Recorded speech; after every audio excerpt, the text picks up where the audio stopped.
This conference will now be recorded. Good afternoon. This is WAS01's 2019 Facility Plan meeting with the State Construction Department. We'll introduce ourselves first. Hi, I'm Raj Dami. I'm the accounting analyst here, and ever since Charlie left last week, Amber and I've kind of assumed his role, so that's my role in this. Amber Leach with planning, and my role this time is working with the districts on the documentation in preparation for today's facility plan meeting. Troy Decker, planning. My role isn't nearly even close to the significance of Amber's, but I try to do quality control, make sure that we abide by all state statutes, rules, and regs, make sure that our facility plan documents are complete. And then obviously we're here to get data in order to prepare for upcoming biennial budget, as well as reports to the select committee and the commission.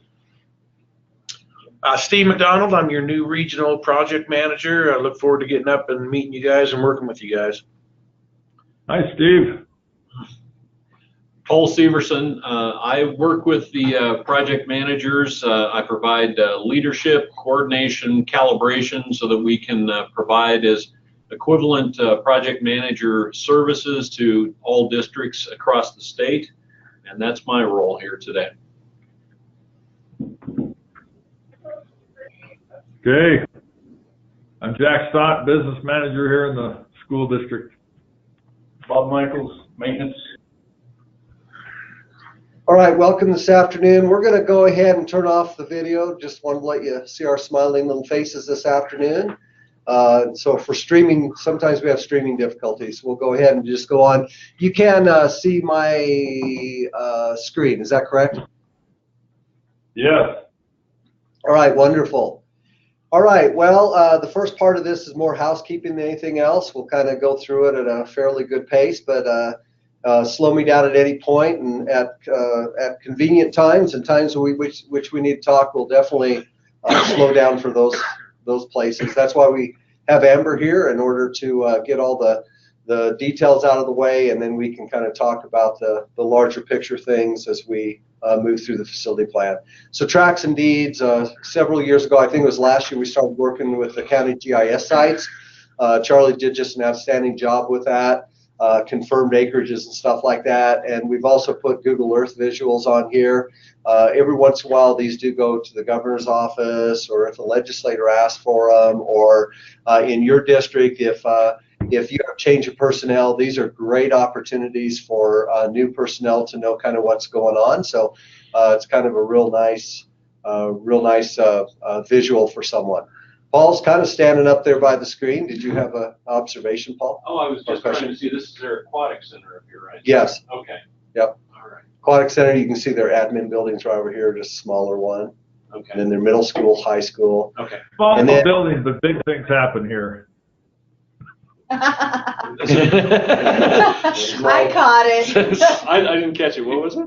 Small buildings, but big things happen. Big things happen here. Oh yeah, well, like including your wallet kind of ends up in that building, right? Yeah. That leased land, are you leasing that from the Armory? No. Yes.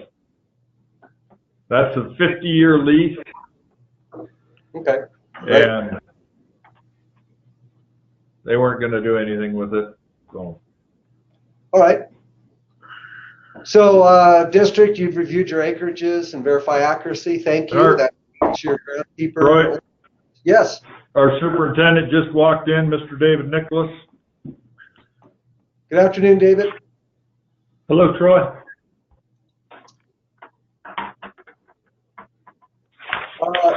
Next, we have land leases. Those are important. State statute requires us to track those. Thank you for confirming those.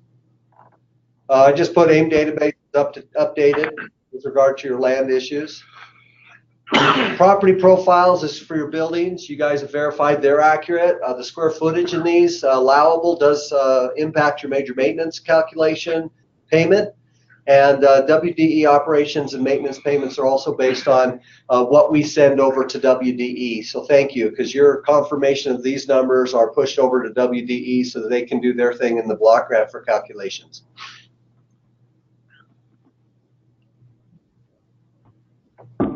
you don't have any building leases. You've reviewed your enhancements. These we report to the select committee on an annual basis, so thanks for doing that.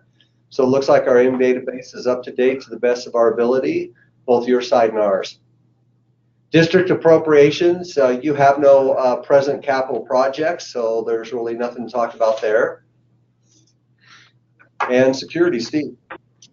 So, guys, as you discussed a little bit last year in your facility plan, and as you're aware of, in 2014, the legislature approved $9 million to be split among districts to be used for some security remedies. They basically stipulated with that appropriation that these 8 that are highlighted that you see out of the 20, those monies were directed to be spent in those categories and those categories only. And we'll talk about your situation here in a minute. I just wanted to let you know there's a new appropriation before the legislature that could be approved next year, could be for an additional $4.9 million to be dispersed between the districts. That particular appropriation, they freed it up to where you would be able to use those funding dollars for any of those 20 security remedies. So fingers crossed that next year that additional 4.9 goes through and you'll have a little bit more freedom with that. Looking at your individual situation, you know, and I know you guys talked about it last year. I reviewed the facility plan with John, but I still see that we don't have anything encumbered or expensed or anything there. We're sitting on, you know, a large amount of those security capital funds. And I read in your note that you've already updated and done a lot of work. I guess I'm just curious what funding you use to take care of some of the things you've already taken care of. Primarily major maintenance. Is that right? Just replacing existing systems and stuff? Yep. Okay. Now,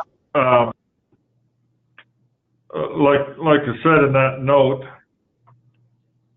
we just got done with the little security and entry security ADA study type thing, and we have a quote. We're ready to order our visitor management system. First year cost is like $8,700 or something. So I want to use all of that visitor managed money and a little bit more if we could. And then working with our architect, we're getting some plans together to start updating the vestibules as per the recommendations. That's going to cost, well, updating the vestibules and adding, you know, we have one electronic door lock at each building, but basically it's going to require 2, exterior and interior. And so between updating the vestibules and adding the locks, that will, you know, I understand now we can shift some of that money around, and that will take up a good chunk of the rest of that. Okay. Yeah, all of it plus. Sure. And I'm here to help you with that. And yes, we can move money between those security elements under the capital funding. So we'll work together on that. Once you get your quotes, we'll just work together on that to move the funds where you need them. And you said you might go a little above that. That's why that segues us into the 10% security major maintenance. And again, a couple of years ago, the legislature decided that they would allow for 10% of your major maintenance funds to be used for security purposes. And those funds are pretty much unlike regular major maintenance funds. You're able to do some different things with those. You can work on any of those 20 security elements. You're actually able to add features with those security major maintenance funds, unlike regular major maintenance. So you have a little bit more flexibility. It looks like you've got a good pile there as well that hasn't been expended, so we can work with that. The thing I will let you know on that particular piece is that it doesn't appear that that funding is going to be allowed to continue beyond where it is existing today. So we'll just need to keep a good eye on that total remaining 10% security major maintenance. We can't overspend what's there because there's no guarantee of continued backfill on that. So again, just to kind of recap, we can do a lot of things with your security capital funding. We can switch money around to the things that you've targeted. We can also work with your 10% security balance, and so we can get a lot of things done. I hope to be up maybe week after next, maybe sit down with you guys and we could do some further talking on that. The last little piece is just make you aware that there are funding sources, other funding sources out there. Grants are available, Homeland Security, Department of Justice, but it looks like you guys are in real good shape to get a lot of good stuff done here. So let's work toward that. And like I said, I look forward to getting up and working with you on that. Yeah, this Sounds good. The only thing I want to add is that we've received encouragement to pass the encouragement on to you to expend what funds you can to secure your buildings. And part of the reason that we've had a little bit of a struggle for them to appropriate more is because they say the districts aren't spending what they've got, so why would we give them more? So we're just encouraging you, if you've got projects that you want to do, please undertake them, and it gives us more ability to go and request additional funds in the future for you to do additional security work. And right now it doesn't look good because after going on 4 years of appropriation, we've only spent about 50% of the money, and it just doesn't bode well for asking for more. Sure. Now, is that set up in AIM now so we can just request security capital funding as the funding source instead of major maintenance or major maintenance 10% or major maintenance 8%?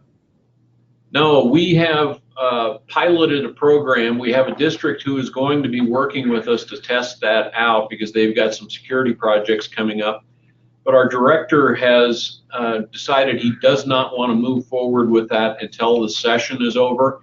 And in particular, it has to do with the $4.9 million that currently is included in the budget, because it would have to be handled differently than the $9 million, and our programming for that ability for you to use the AIM tool to do it would have to be programmed a little differently depending on what their final decision is. And so he's asked us to hold off until the session is over. So we're within a few weeks of being able to know what that is. We've got a working model. We've got a district ready to test it with us. So we should be rolling on that in a couple of months. Hey, well, I guess Steve can get us find out when he comes up here in a couple of weeks. All right. I'll start using that money. Sure thing. We've already been using it, but I guess how to start getting it. Oh. Yeah, well, Steve can work with you on that. If you've got the proposals and your invoices, he can do that right now to get those funds encumbered so that you've got a way to actually build those things out. So that'd be a good thing for you guys to do in a couple of weeks, is talk about that, and he could probably come back with some of the information you've got and get you so that you can reimburse yourself for those funds you've expended. Sounds good. For instance, on that visitor management system, we have the quote. We want to do it. Can I go ahead and order that? Yeah, you can do that, and you can just send me, an email or a letter via email saying which funds you want to transfer from one of those other sections into that visitor management to make it whole. Just specify that there will be no backfilling the fund that you transfer the monies from. So if you just send me an email with a letter stating what monies you want to move and with that quote, we can get started on that before I even come up. All right, sounds good.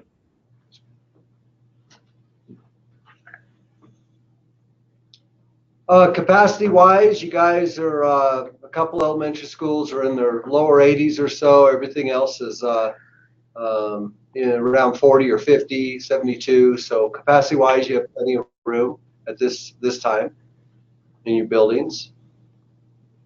Just looking at your enrollment projections, I'll go ahead and bring up the actual projection itself. So, and Jack, you've been around long enough, I think you understand these well. But what we do is we go back 10 years of trailing data, we look at that, and then we project out into the future using that actual enrollment data. We get the enrollment numbers through WDE as of the first educational student day in October of each year, and then by December or so, when they've got it scrubbed, they pass it on to us, and then we populate the enrollment projection spreadsheets. How these work is like your 2008 kindergarten advances to 2009 first grade, 2009 kindergarten, 2010 first grade. What we do is we take 10 years and average those 10 years, their survival rates, and come over here, and you can see that from kindergarten, the number of students you have in kindergarten to the ones that move on to first grade is 91%. Looking at that, we're assuming that you have some kind of a program that says, in part at least, that kindergartners that aren't ready to advance to first grade are perhaps held another year. Would that be accurate? That happens, yep. Potentially. And we've had two students move out lately. Yeah, gotcha. Okay. So in kindergarten, you're, and you can see that you guys were, you know, a little bit higher in the past. Looked like your first 4 or 5 years there, you were about 120. If you take your next 5 years or so, your average has been about 101. We recognize, and obviously you as a business manager recognize, that these students are worth about $15,000 a piece, and so drops in your school population obviously affect your bottom line when it comes to budgeting.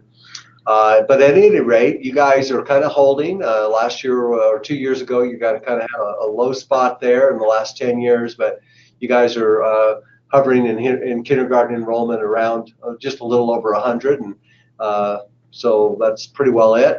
As you guys go through, you do gain, or actually you continue to lose, I should say, students from first to second, a few from third to third, fourth, fifth.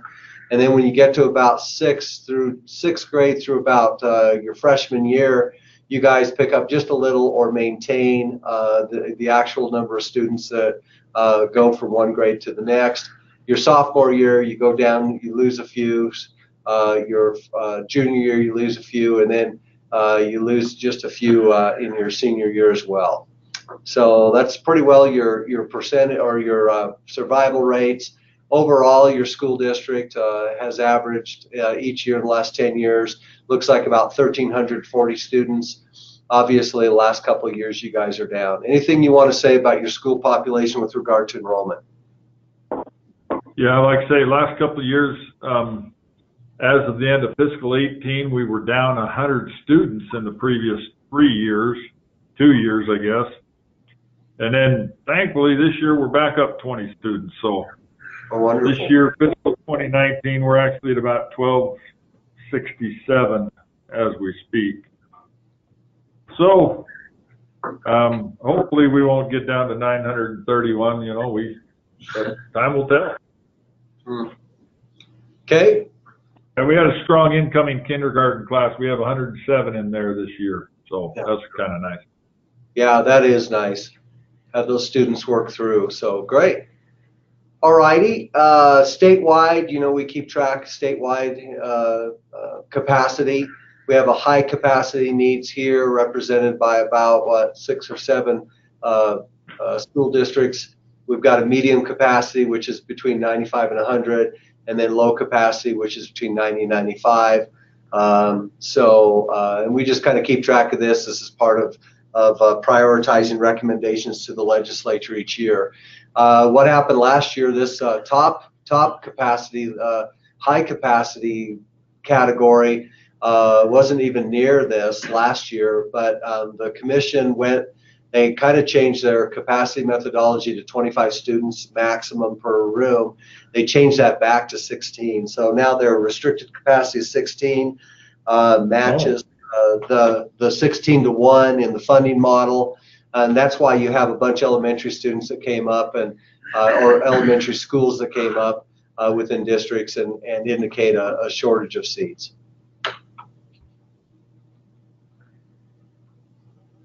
So I just said here, and if you see something I type and you don't like, just anybody can suggest changes, but district has sufficient capacity for enrolled students. And then one of the things you put up here is you said, you kind of mentioned where your student population is now, which is great. West Side capacity, it seems high to you. So what I did was I actually brought up your West Side capacity calculation. And as you well know, I know you, Jack, you're familiar with this. We go room to room to room, and if it's something like this is a resource room, you got a couple of resource rooms. Those calculate no capacity whatsoever. Any kind of offices, support facilities, those don't. So where we get into your actual student capacity is starting at 5th grade here. So all these other rooms didn't generate any kind of capacity whatsoever, but your educational or your teaching stations do. So 5th grade, you have actually really large rooms. Those are larger than average in the state, almost 1,000 square feet. So those generate, it's for 5th grade, 40 square feet per child divided into your 961, comes out to 24 students. That's your capacity of those rooms. And then as you work down, you can see like a 5th grade, this is a really small 5th grade, and only calculated 15, going back to 20, 25, 22. So you can see the majority of your classrooms do hold in the intermediate grades, they hold about 22, 23, 24 students. And that's so about... East side and west side is simply that we're calculating it at 25 students per classroom instead of 16. Yeah, yes, good point. Yeah, K through 3 is calculated at a restricted 16. 4 through 6 is restricted at 25. And then you don't have enough space for 25, but you do have enough space for almost 25 in a couple and around 20 to 23 in others. That's correct. Did that help, Jack? Yep. All right.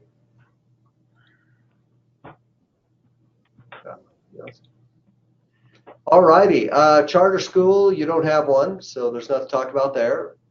Condition, as you well know, the higher the FCI score, we call it an FCI score, the Facility Condition Index score, the higher that score, it just is a higher measurement of deferred maintenance percentage-wise. This is how it's calculated. I do this simply because there are districts on a regular basis have turnover of personnel. They've never been exposed to what Facility Condition Index scores are or anything, so we like to at least provide opportunity for them to learn.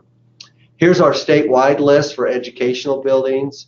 You guys are not on the front list, but this is like 30 buildings of 400 and some. And you can see that the higher scores represent the higher needs of deferred maintenance.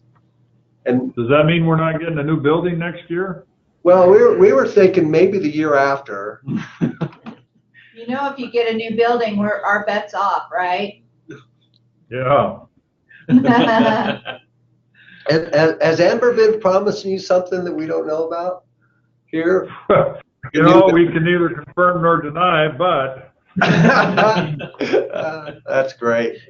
Ancillary buildings are support buildings. Those are bus garages, transportation, storage, or not storage, but what am I trying to say there, guys? Central. I'm losing it. Central, like in the larger districts, they have like where they do warehousing, central warehouse. Yeah. And of course your business offices, stuff like that for admin. Anyway, this is support facilities. You guys have great facilities. You're not on here either. The interesting thing about this one, as you well know, with dollar amounts that have gone down for appropriations for facilities, especially in capital funding, state statute requires the commission to prioritize educational buildings first and support buildings second. Well, you can say even just in the capacity list above, there's just a huge amount of buildings that need capacity to address capacity, let alone condition. So I guess what we're trying to say here is probably for support facilities, major maintenance is, for the unforeseen future, major maintenance is probably what's going to have to be used by districts to take care of those facilities, because we don't anticipate, at least at this point, any major capital requests working through the appropriations process in order to get money. Sure. Now, let's Your see. buildings are in Ready? excellent Is that going to be this summer? Yeah, actually, let me get down to that in just a second, Jack, and we'll talk about that if that's okay. Sure. Okay, so your buildings are in excellent condition. You guys, and have you guys been in there when you go Not up there? Okay, I mean, you could eat off the floor. Nice. You could go in the bathroom and eat off the floor. Well, I'll take your word for that. No, I'm not kidding you. It's the cleanest buildings I've ever seen. Nice. I mean, just outstanding. These guys they take pride in how they take care of their buildings. And if you've never, when you're up there, take a tour. Yeah. I'm not kidding you. They're just unbelievable. And it reflects by the quality of leadership. Support facilities, just in excellent condition too. So I said, Jack here, I just said district buildings are in very good condition.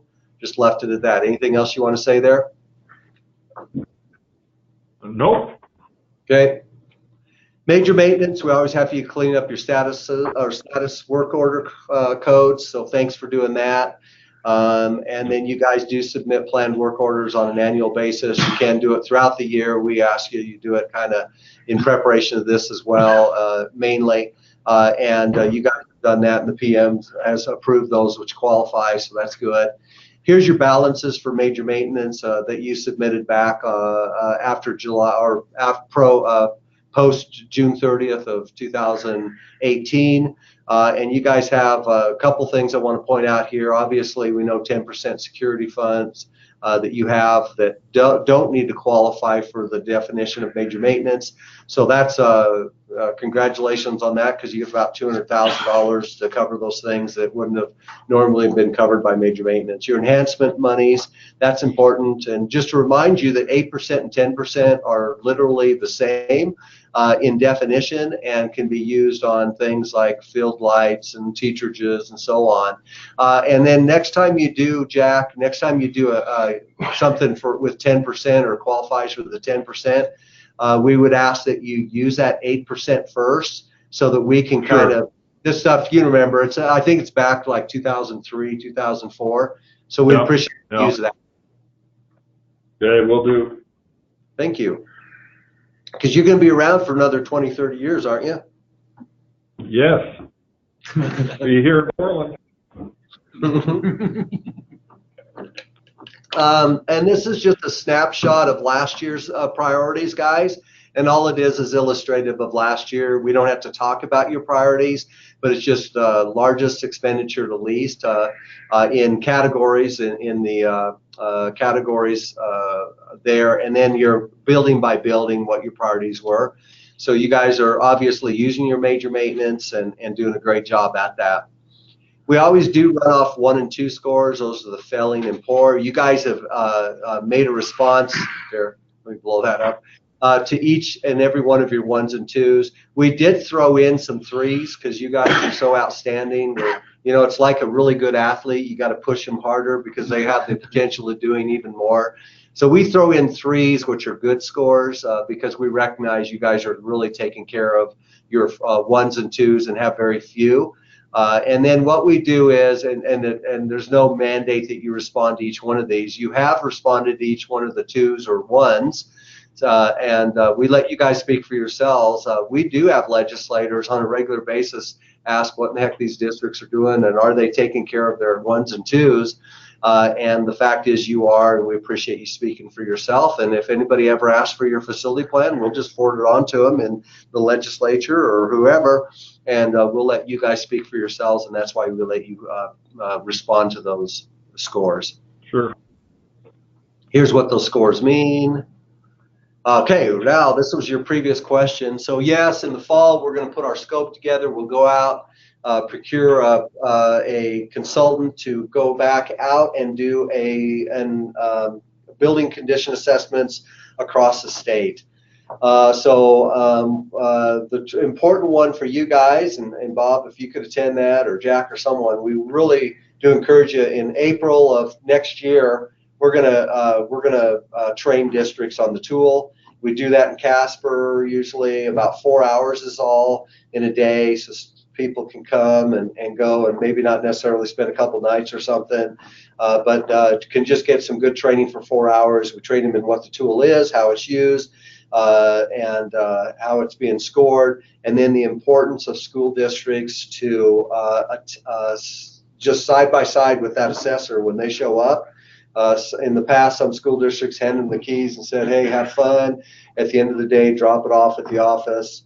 And we don't encourage that at all. We want you guys next to them, talking to them, and whoever's the most familiar with your buildings, that's who we ask that you have shadow those assessors when they're on site. And I think you've done that in the past, haven't you, Jack?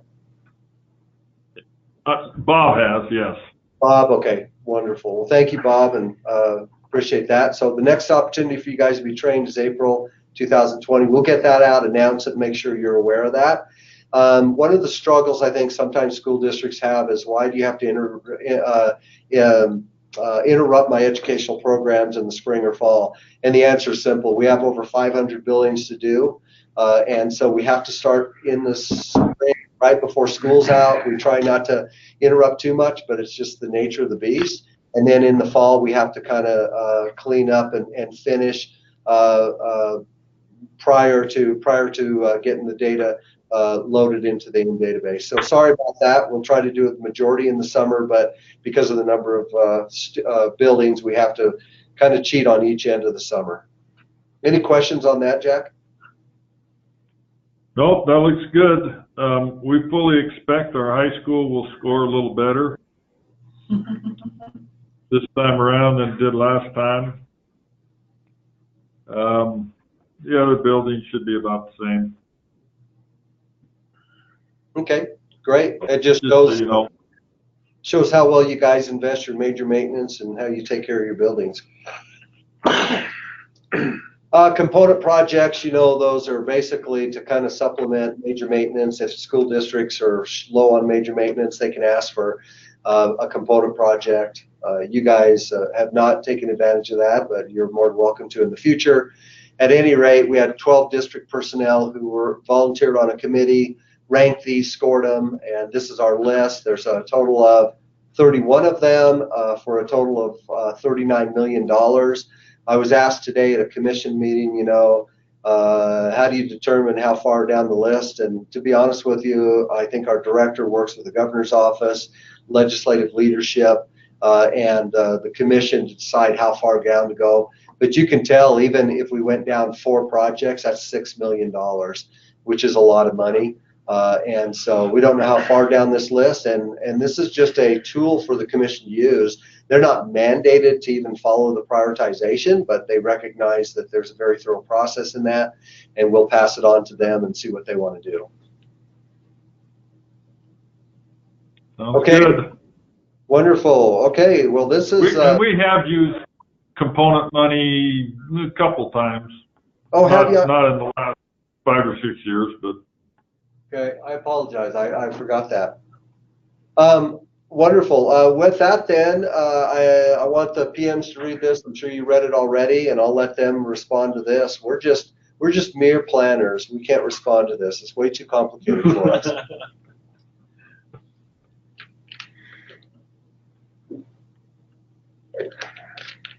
And I'm guessing that's probably a legislative thing, but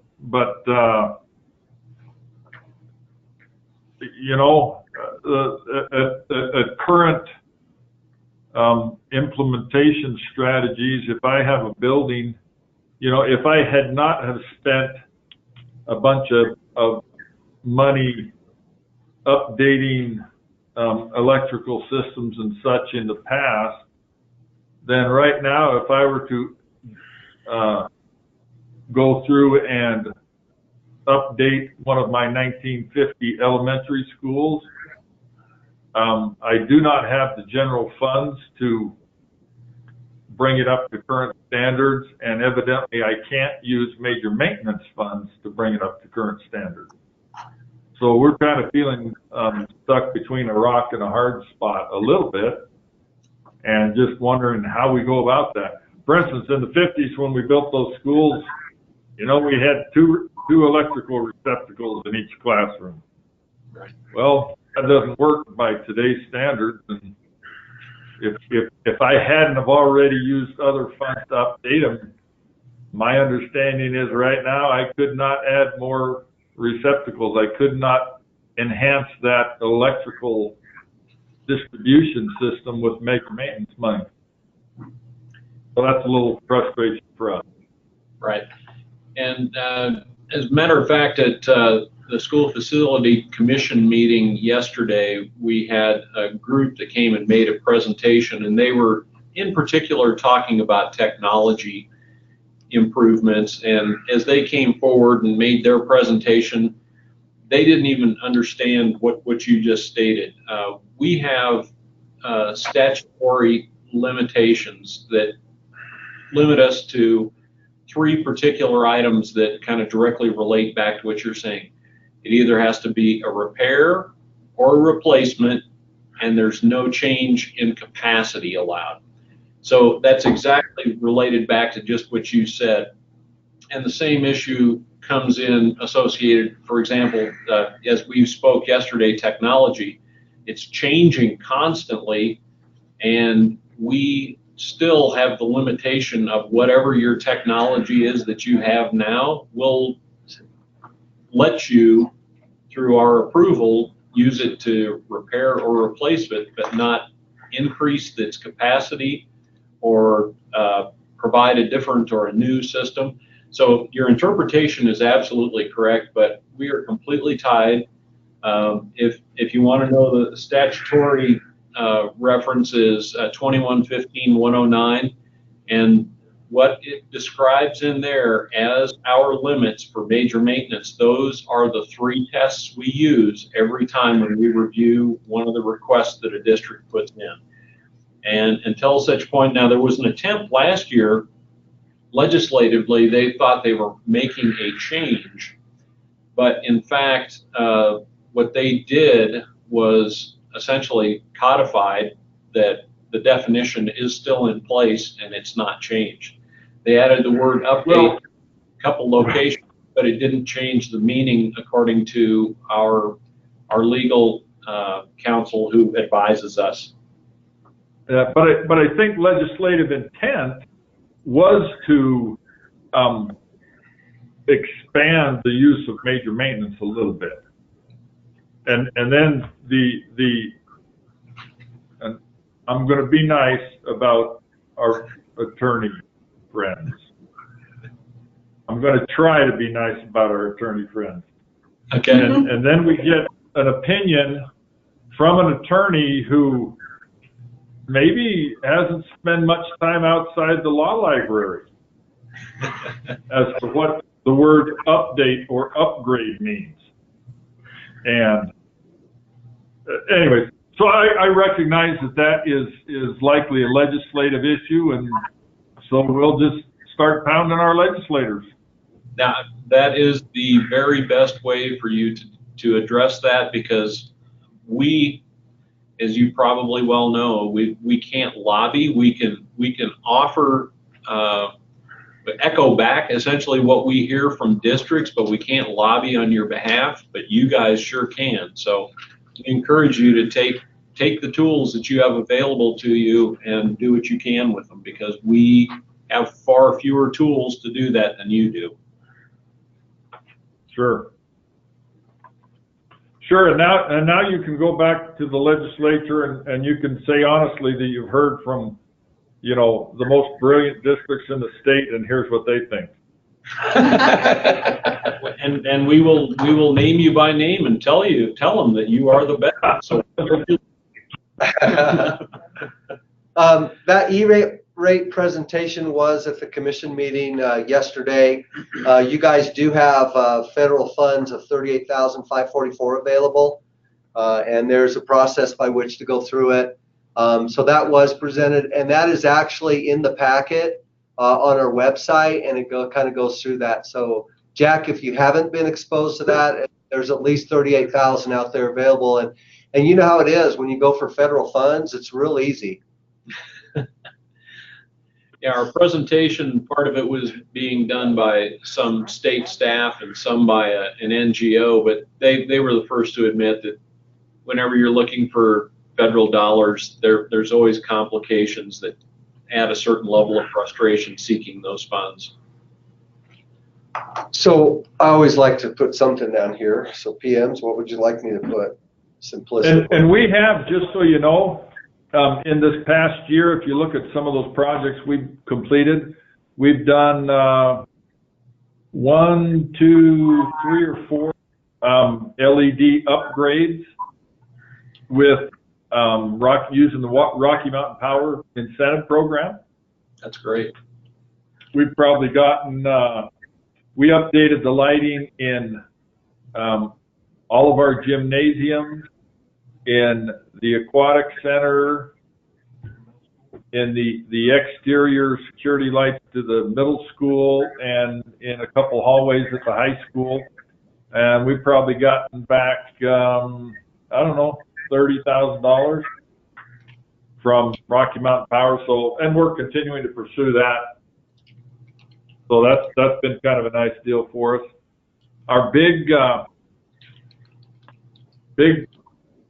well, we have 2 projects coming up this summer. We're updating the skin envelope at the education center, and our sewer waste system at the high school. We've had a couple lines collapse on us, arterial lines, thankfully not the main line. So I'm not sure if we'll quite get that ready to go for this summer, but we're doing design work on that right now. And so unfortunately we'll either this summer or the next summer be tearing up the halls in the high school, replacing sewer lines, and then going back in with our terrazzo flooring.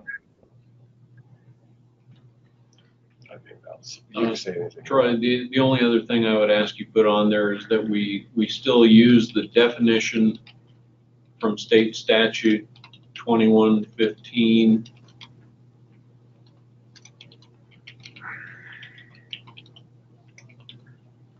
(2115-109) as the base definition regarding what is acceptable as major maintenance.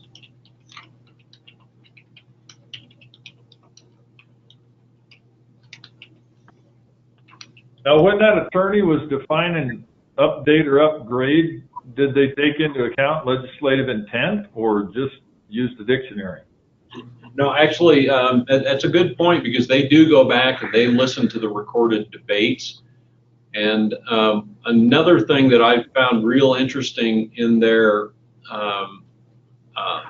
finding because it was an actual request from our director to get an AG opinion, they defined where the process started originally with WDE, even prior to the development of this division, which formerly was a department on its own.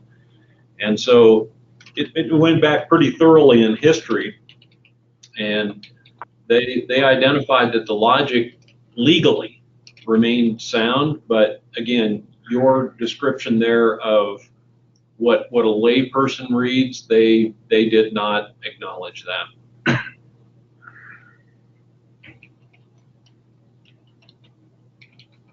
Anyways, it's so, and I'll just, and I realize I'm probably preaching to the choir, but I guess our here in WAS01, and we appreciate your kind words about how we take care of our facilities, and we will continue to work extremely hard to do so. having said that, I won't be able to do it. I won't be able to do it because of the restrictions I have with major maintenance. Right. And my major maintenance balance will grow. Right. And I won't be able to take care of my facilities like they need to be taken care of. Because frankly, I don't have general fund money. I'm spending all that on these dang teachers and staff and students. They keep asking for more, So money on that makes me kind of sad and makes me kind of frustrated. Yeah. Well, again, I don't think that it isn't that you haven't been heard, but there is obviously some strong opinions in the legislative body that have prevailed and have a little difference of opinion on that. And we know that our discussions with them have not seemed to have changed any of that mindset. Sure.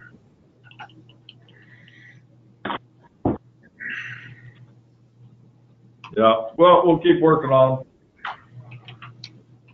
But it is what it is. Sure is.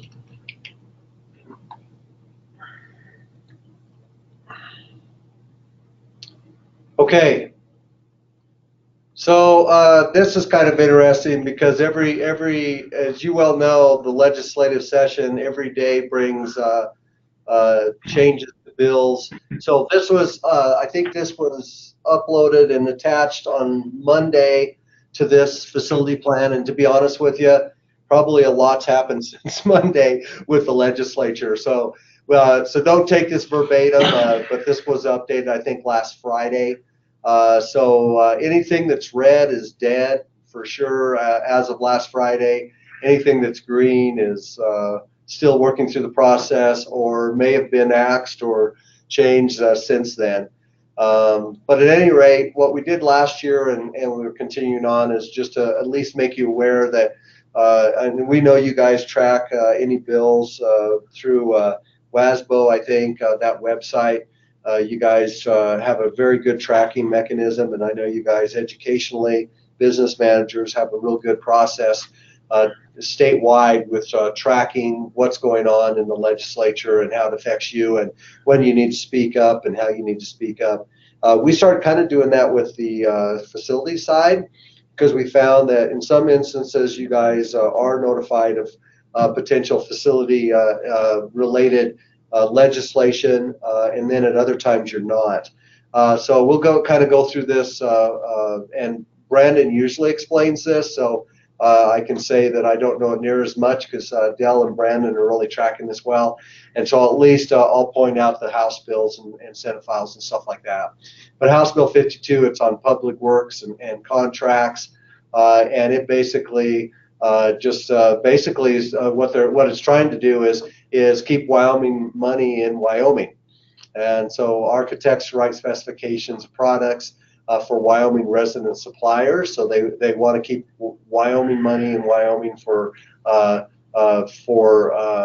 specific needs with regard to districts. House Bill 65, procurement, that's an attempt basically to harmonize all of the different expectations and requirements for when do you have to get three quotes, when do you advertise, bonding, when do you have to bond, and when do you have to, if you want an architect, what's the limitation of money? So all these have been increased to modern day reasonable amounts, and then advertising a minimum of 2 weeks. So that's House Bill 65, and that, depending on what the final outcome of that is, will have an effect on you. And I think it'll help you guys.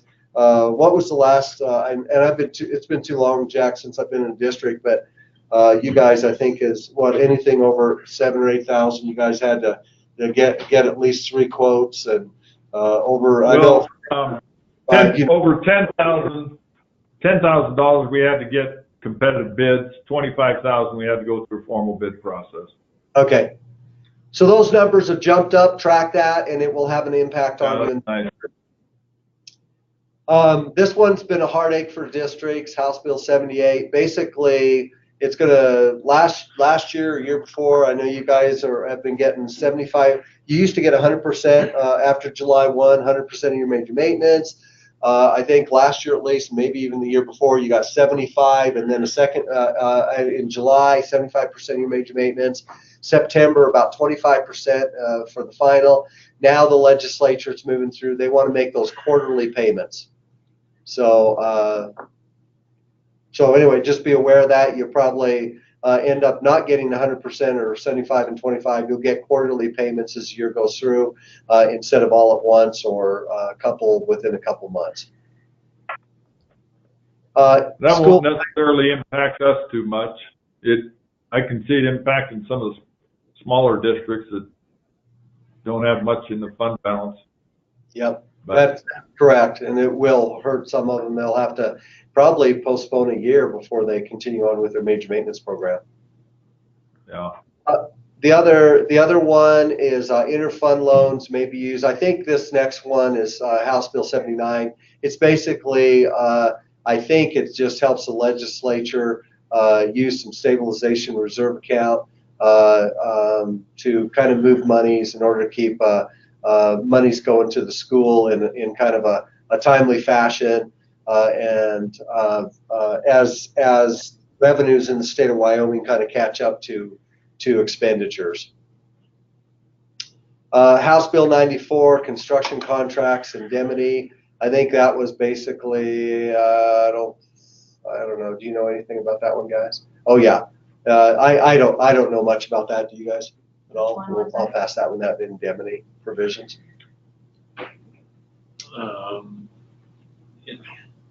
No, and in most cases, what that's affecting is more your vendors that you hire as much as it is yourself. So it's in their case, it's not allowing them to indemnify themselves for any of the work they do, but it won't really have much day-to-day challenge for you. Okay.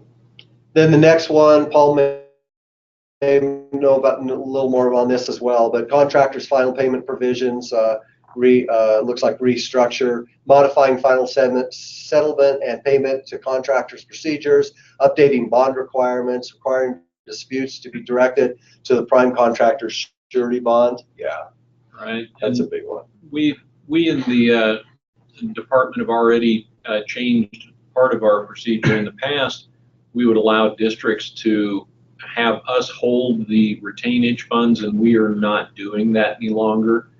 We make certain that the retainage funds are being held by districts so that the whole process of having them released can be handled at a district level, and the state does not have to be a part of that. It can be handled completely by a district so that they can protect their own best interests. The Wyoming Underground Facilities Notification Act, Act relating to underground public utilities. I think it's just probably more severe penalties. If you dig and don't call, you get in trouble to a greater extent. So they're trying to, I think, require people to at least encourage them to call before they start digging. This next one really doesn't have to do with you, but it is kind of interesting. Teton County, there's a private school, and that private school bought some property to build a school, and then the county required them to adhere to the same, I guess, county requirements as any other private entity with regard to limitations of what they can do on that site. And so there's a bill going through, and someone got some legislators motivated to do a bill that says that private schools now can, with regard to county zoning authority or laws, fall under the same freedoms and privileges as public schools when it comes to what they can do on land when they build. Government contracts, labor organizations, I don't know. I'll just pass that one. Public records. You guys, I'm sure you've been kind of tracking this one. but and it's been all over the place. But what they're trying to do, I think, is make sure that when public records are requested, that there's a timely response to that. And if there isn't a timely response to release public records, there's a higher penalty for not doing so. School safety and security, I'm sure you guys have been tracking that one. WDE is to work with Homeland Security, AG's office, Fire Marshal's office, and State Construction Department to come up and to create model school safety and security guidelines. And that will have quite an impact on you, I think, as it moves through, and I'm sure you guys have been tracking it. Senate File 74, professional service procurement. Once again, that's just resident firms of what they're trying to do is keep Wyoming money in Wyoming with regard to architects, and 50% of the contract shall be done with architects and stuff who actually live and work and have their being in Wyoming. SJ. Now that particular bill addresses the same statutes as House Bill 65. House Bill 65 is a fairly decent bill. That Senate File 74, that's crazy stuff. They don't put any limitations in there. So if I'm for instance, if I needed architectural services to construct a safety platform so my maintenance guys didn't fall into a pit and die, you know, something that had maybe cost a few $1,000s of engineering services, yep. Senate File 74 wants me to get 3 bids for that. That would complicate things. Well, we do, and we are aware of some areas of the state, in particularly when you're close to Billings or when you're close to Rapid City, there are not a lot of service providers in those areas in the state, and they have a tendency and have in the past used service providers who are available to them, and they just happen not to be in the state. And we know that it would be a hardship in particular in those areas. And we see the same thing in the southwest corner of the state, where a good share of their architectural services come out of Utah. So we're aware that this could be a potential hardship, and we would hope that if it does occur, that a correction will follow relatively soon, because it could be an issue for many districts. Yeah. Yeah. Yeah. Well, like I say, that's certainly an issue, and the having to bid out on any and all projects is also tricky. But anyways, they'll have to go to conference committee on that. So. Yeah. Next one, Senate File 103. Basically, you guys know that several years ago, the school facilities department was merged with the construction management department, and we became the state construction department, and those two became divisions of the department. So, but anyway, we report the construction management, which is the state side of facilities, reports to SBC, State Building Commission, in which the governor is the, what do you call him, the chair of. And so that's kind of how they, and then from there, kind of recommendations advance to the Joint Appropriations Committee. What they're doing now, I think this bill is recommending would mandate a super committee. So the school facilities, we've always had a select committee on school facilities. That select committee would become a super committee, which means it would that committee would be responsible for receiving from our department, both the state agency and community colleges, University of Wyoming, recommendations for budget or appropriation requests and reporting and all that stuff. As well as us. So now our department would basically report to a super committee that's made up for both state buildings and school district buildings. And then lastly, I think one of these was cut just recently, or maybe even both, but we do have a budget working through. It's down here. It's Satellite High School in Sweetwater 1 in Rock Springs, John C. Schiffer Alternative School up in Sheridan. That's an alternative school, of course. Over in Douglas, there were 3 modulars that were funded.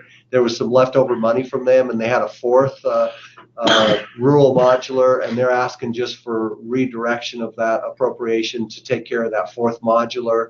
That wouldn't cost the state any more money, but it would be a reappropriation of existing funds. Montessori, there's a couple charter schools, one in Albany County and one over here in Laramie 1 that state statute requires us to pay or to make a recommended appropriation request for their leases. So those are in there. SSC and unanticipated, that's for any capital projects above that if anything is surprising comes up, they have money to respond to that and a process by which to do so. Security projects, we talked about the 4 points. Steve talked about the 4.9.